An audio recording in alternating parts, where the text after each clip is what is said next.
I will never leave your husband alone because he's my bestie. I was the side chick in my own marriage. My husband was more in love with his female best friend than he was with me.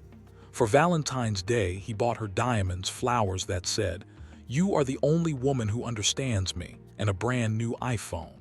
He bought me a blender, and I did nothing. I stayed quiet. I accepted everything until he made a decision that ruined my life. But before I tell you my story, please like and subscribe so you don't miss any videos, and comment where you are watching from. I want to know which part of the world my story has reached. Now, sit back, relax, and enjoy the video. Anyone watching from a distance would have thought the wedding was unfolding exactly as it should, but they would be wrong. The bride stood alone, hands folded, staring as her husband danced with a woman in white who wasn't her. He was dancing with his female best friend. To understand how a bride could stand alone at her own wedding and watch another woman dance with her husband as if they were the ones married, we have to go back. Amara's friends often said, "If anybody quiet pass you, their life done spoil." Because that was exactly who she was. Soft-spoken, meek, and non-confrontational. She was too gentle. She hated shouting. If she went to a restaurant, paid for jollof rice and turkey, and was instead served pounded yam and egusi, she wouldn't complain. She'd stare at the plate for a moment, then shrug and think, "Well, I haven't eaten this in a while."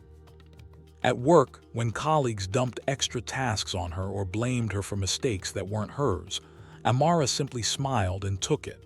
She stayed late, carried the burden, and said nothing, because saying something meant conflict, and conflict was something she had been trained to avoid. That training came from her mother. A good woman, she was told, should be soft, meek, and mostly silent, especially in marriage. Marriage, in her mother's eyes, was the most important achievement a woman could have. So when David asked for Amara's hand, her mother was overjoyed. "Whatever you do," she told her, "do everything you can to keep him." So when Amara entered the relationship and realized she was not just with David, but with David and Linda, she didn't say anything. She was, as always, the non-confrontational Amara. David, in his early 30s, was already a senior manager in an oil firm, sharp at work but careless with emotions. He loved being admired by two women and enjoyed the contrast between Amara, the quiet wife, and Linda, the vibrant friend. He always reassured Amara she was the one he loved, but his actions toward Linda told a different story. As for the infamous Linda, she and David had met around the same time he met Amara. Everyone expected David to choose her. Linda matched his personality perfectly: loud, confident, exciting. So when he chose Amara instead, his friends were shocked. Privately, though, they would joke that Linda was the real wife, and Amara was just the backup actress in a very long Nigerian rom-com. If marriage is hard enough with two people, imagine when there were three, especially when the one treated like the wife wasn't even legally married. Linda always found a reason to show up. Dinner dates, she'd coincidentally be at the same restaurant and slide into the chair beside David. Casual Sundays at home, she'd appear, bored and needing company. David arriving from a long trip, Linda would be there to pick him up, claiming she just missed her friend. One Valentine's Day, David bought Linda diamonds, a brand new iPhone, and a bouquet of flowers with a note that read, "To the only woman who understands me." He got Amara a blender. When she questioned it, David laughed it off, saying she wasn't materialistic anyway. Besides, she was always complaining that they needed a blender, and all the while Amara watched. She said nothing, but was slowly dying inside. Linda would also casually drop inappropriate jokes like it was nothing, teasing David about things Amara wasn't meant to hear. "David, marriage has really tamed you. If it were me living here, this place would never be this quiet. And I'm not just talking about talking and laughing." Amara's stomach would twist and she'd glance at David, expecting him to stop it, but he'd just laugh along. "Don't worry, babe," he'd say. "She's joking." It wasn't even Linda's jokes that hurt the most. It was David's laughter, his excuses, his constant insistence that it was harmless and that Amara shouldn't take it seriously. Amara continued to suffer in silence, carrying the weight of a marriage where her own voice was irrelevant. She didn't know that every silence has an expiration date, and soon she would be forced to speak everything she'd been holding in, and by then, it might already be too late. It was David and Amara's anniversary. In the days before it, David was barely home, always busy, always unavailable. Amara said nothing as usual. She decided to make the day special on her own. David sent only a simple happy anniversary text that morning, but Amara took it as enough. She planned a candle-lit dinner, cooking dishes she knew he loved, setting the table with care, hoping the evening might pull them back to each other. When the door opened, her hope deflated instantly. David walked in with Linda beside him, arm hooked casually around his like she belonged there. David noticed Amara's expression and rushed to explain. He said they'd run into each other on the way, that Linda's mother was in town and she was trying to avoid her, and that he thought it would be fine if she just ate dinner with them. Linda smiled. Amara felt the word no rise in her throat, but she swallowed it, nodded, and said yes. David glanced at the table, finally noticing the candles. "Oh, were you planning something?" Amara looked at him, stunned. "Yes," she said quietly. "It's our anniversary. I wanted us to have a nice dinner." "How cute," Linda said, her tone dripping with condescension. "I hope you made enough food for 3. She walked over and took the seat beside David's, patting it deliberately while locking eyes with Amara. David laughed, completely oblivious, and announced he would take a quick shower before they ate. "Do you want company?" Linda asked lightly. The room fell silent. "What?" she added with a shrug. "It's not like it's anything I haven't seen before." Amara tried to speak, but before she could finish a sentence, David cut her off. "It's just a joke, Amara. You know how Linda is." He nudged Linda playfully and walked away. When they finally ate, the silence seemed to belong only to Amara. David and Linda laughed, shared inside jokes, reminisced about things she wasn't part of. Each laugh felt like a knife twisting deeper into her chest. Still, she said nothing. Then Linda smiled at her. "The food is nice," she said sweetly. "I can tell you tried to impress David. But next time you should ask me for my recipe. This son is a bit dull. David likes mine better, don't you?" David hesitated, then shrugged. "I mean yours is better," he said, then looked at Amara. "No offense." "Maybe," Amara murmured. "If you don't like the food, you shouldn't have come to a dinner you weren't invited to." Linda laughed. "Wow, look at gentle Amara, you finally found your voice." "I just wanted one evening with my husband," Amara said, her hands shaking. "Alone." David snapped at Amara. "Why are you acting like a jealous brat? You brought another woman into our house on our anniversary. How did you expect me to feel?" "Oh, please," David scoffed. "You act like you're some saint. Meanwhile, your colleagues are always smiling at you every time I come to pick you up." "Are you serious right now?" Amara said, disbelief flooding her voice. Linda watched quietly, smiling into her glass. "You act like you are perfect, like some innocent victim. Everyone thinks I am the bad guy because you are always quiet, always mopping." Linda stepped in, fake concern dripping from her voice. "David, calm down. It's not that serious." "No," he shouted, slamming his fist on the table. Amara panicked. This was what she feared: conflict, chaos, blame. She rushed to placate him, apologizing, begging him to calm down, even though she wasn't sure what she was apologizing for. "I need to leave," David said suddenly. He packed a small bag while Amara followed him, pleading through tears. He ignored her completely. When he walked back into the dining area, he said 3 words that shattered her. "Linda, let's go." Linda's surprise quickly melted into a smile. She glanced at Amara. Nothing personal. Outside, Amara chased after them, confused and desperate. David told her he wasn't asking for a divorce, that he needed space, that she had ruined the evening, and Linda calmed him down. He got into the car, Linda beside him.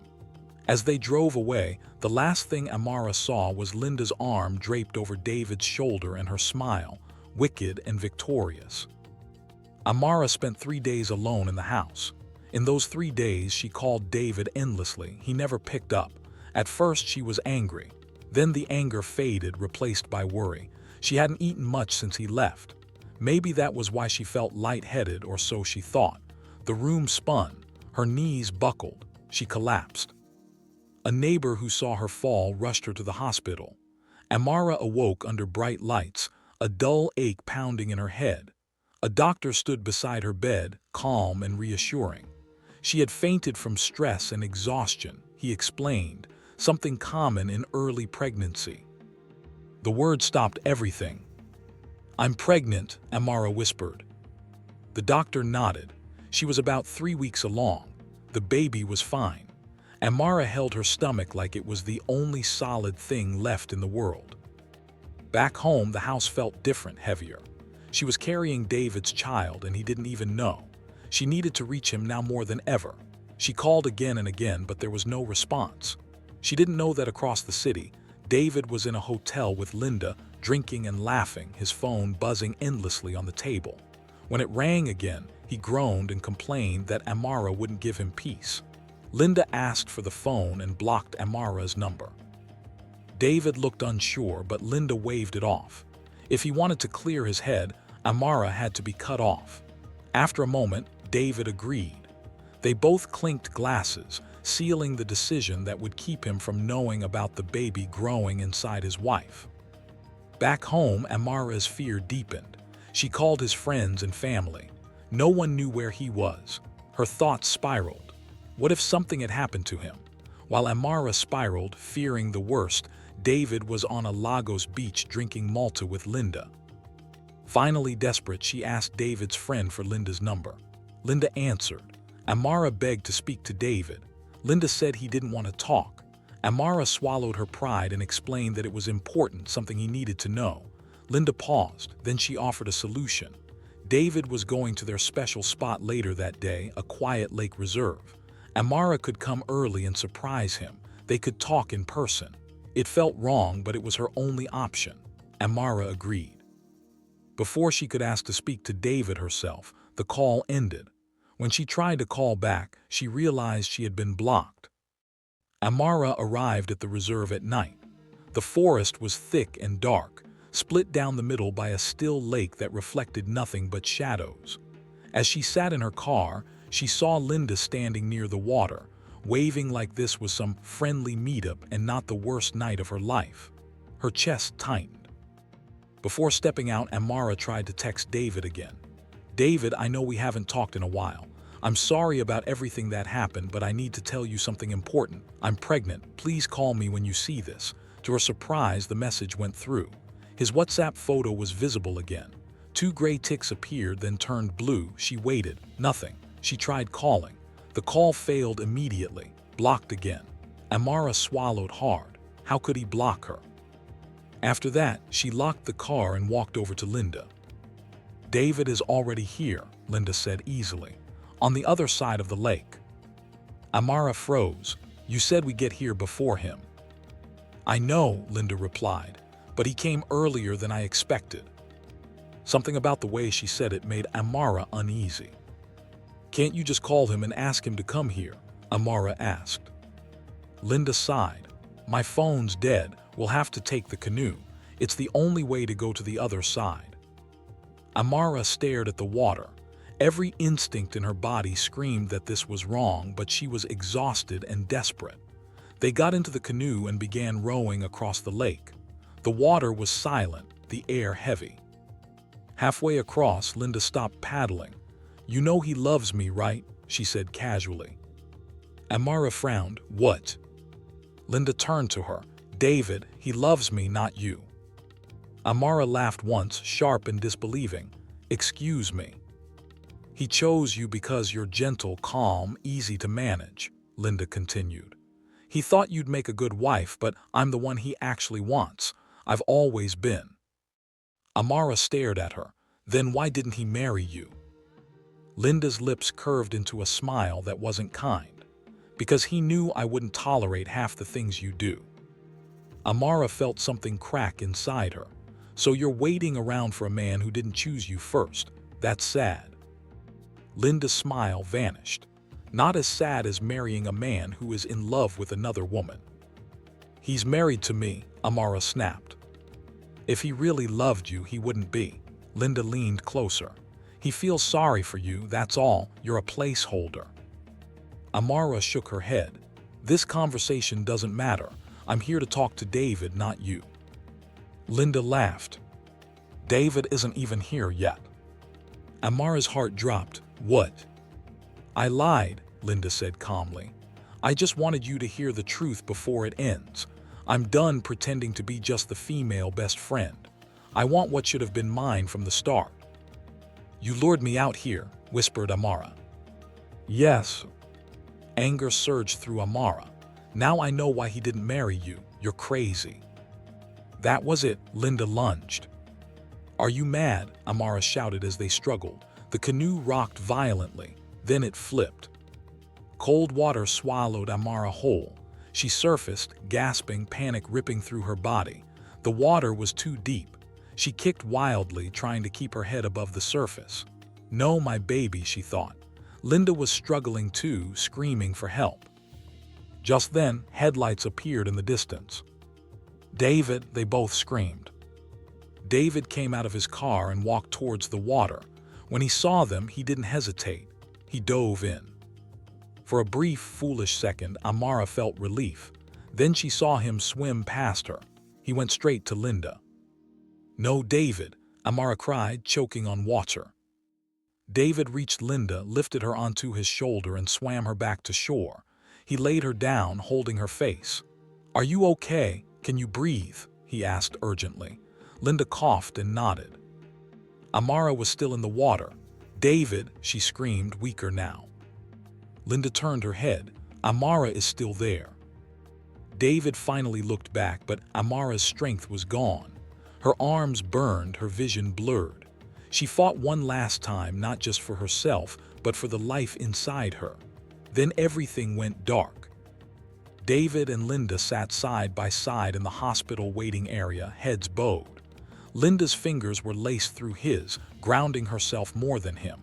When the doctor finally approached, David stood up immediately. Linda rose with him, tightening her grip on his hand. She's awake, the doctor said.